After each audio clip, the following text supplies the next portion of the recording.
لکه په زخم مرهم ولګېدو، بوی د هوا په ادم ولګېدو. دا سړی څوک دی او د کم کلی دی؟ څه محترم ولګېدو. بسم الله الرحمن الرحیم. د ټولو ناول خو دغه خلکو مننه چا چې دا پروګرام را جوړ کړی دی. بیا د فضلدایان ډور ډیره مننه چې موږ له پکې هم بلنه راکړه. خبرې نشم کولی، شعرونه به درته وایم، خبرې مشران ناست دي هغوی به یې کوي. شعرونه دي چې بس د غم د پاسه غم دی، په ما شوی هر ستم دی. بس د غم د پاسه غم دی، په ما شوی هر ستم دی. زما ژوند خو داسې دی چې لکه بې مړي ماتم دی. خپلې اوښکې سکم لګیا یم، خپل نکونه خورم قسم دی. ما ته دواړه محترم دي، کری بار دی که صنم دی. مننه.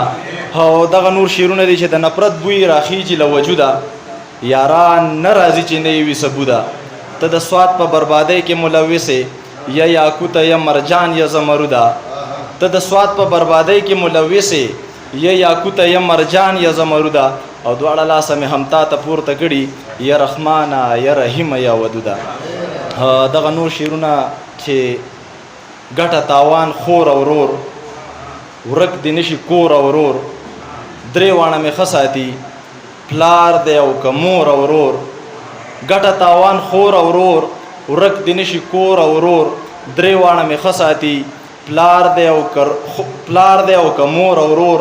تر زامن خو مټي دي، تر زامن خو زور او ورور. تر زامن خو مټي دي، تر بچی خو زور او ورور. او دغه نور شعرونه د یا نه یاره تا ته ډالۍ وي چې هغه د حسن خریدار څنګه دی، مړه پښتون یادو معیار څنګه دی. هغه د یان نظمونه لیکي که نه، هغه انعام په زړه بیمار څنګه دی. هغه د یان نظمونه لیکي که نه، هغه انعام په زړه بیمار څنګه دی. او چې د سختو ورځو یار یادېږي، ملګرو هغه زمیندار څنګه دی. دغه نور شعرونه آخري شعرونه وایم چې د تیرا د غرونو بانګې خرڅول، یو جینۍ و او لونګې خرڅول.